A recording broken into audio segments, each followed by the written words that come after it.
Hello, I'm Angel Athena, and today we're discussing how C.S. Lewis never grasped Homer's transcendent, exalted nobility. Perhaps C.S. Lewis even hated Homer and approached reading him with a raging vengeance greater than that known by Achilles. Hell hath no fury like a... in his C.S. 1942. Preface to Paradise Lost, C.S. Lewis, the postmodern relativist, writes, "The Trojan War is merely the background to a purely personal story, that of Achilles' wrath, suffering, repentance, and killing of Hector.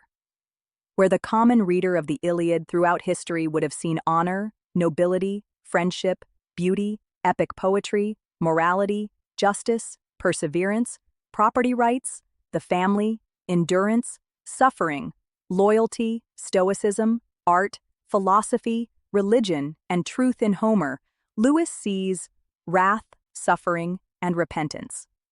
Perhaps that is why Lewis penned children's books to displace the Iliad and Odyssey in the Academy. The decline of the West is entirely related to this replacement. Great authors create great characters. Who is C.S. Lewis's greatest character? Does he have an Achilles or Odysseus, a Zeus or Socrates? Also, why does C.S. Lewis put words in Goethe's mouth? C.S. Lewis writes, "Perhaps this was in Goethe's mind when he said, 'The lesson of the Iliad is that on this earth we must enact hell.'" Lewis, C.S., A Preface to Paradise Lost. Illustrated, page 43, Andriy Ponomarenko, Kindle edition. But then we ask Google's Gemini, where does Goethe state the lesson of the Iliad is that on this earth we must enact hell? https://share.google amode qj1apx I7kkpwerg. And Gemini tells us that while the quotation, "The lesson of the Iliad is that on this earth we must enact hell," is attributed to Goethe, its exact origin is obscure, and it may be a modern interpretation rather than a direct quote. The sentiment appears to come from later writers' observations on Goethe's mindset rather than a specific text he wrote. The probable source of the attribution.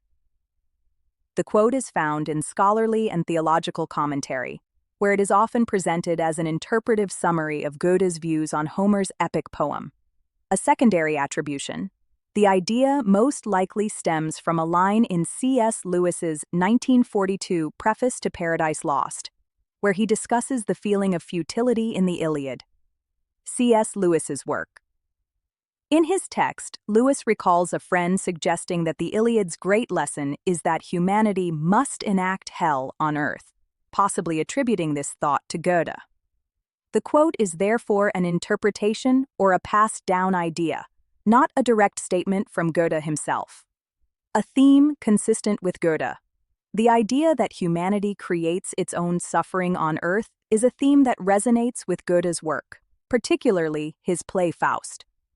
In Faust, the title character makes a pact with Mephistopheles, who famously declares, "Why, this is hell, nor am I out of it."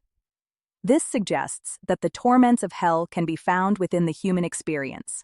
Having said that, a direct quote from Goethe is unlikely. Searches of Goethe's work, including his letters and conversations, have not found the specific quote. Some Goethe scholars note that the quote's tone is inconsistent with his overall philosophy. The attribution is best viewed as an interpretive summary of a theme associated with both Goethe and Homer. So there you have it. Do you agree with C.S. Lewis that when discussing Homer, one can just make things up and fabricate quotes out of thin air?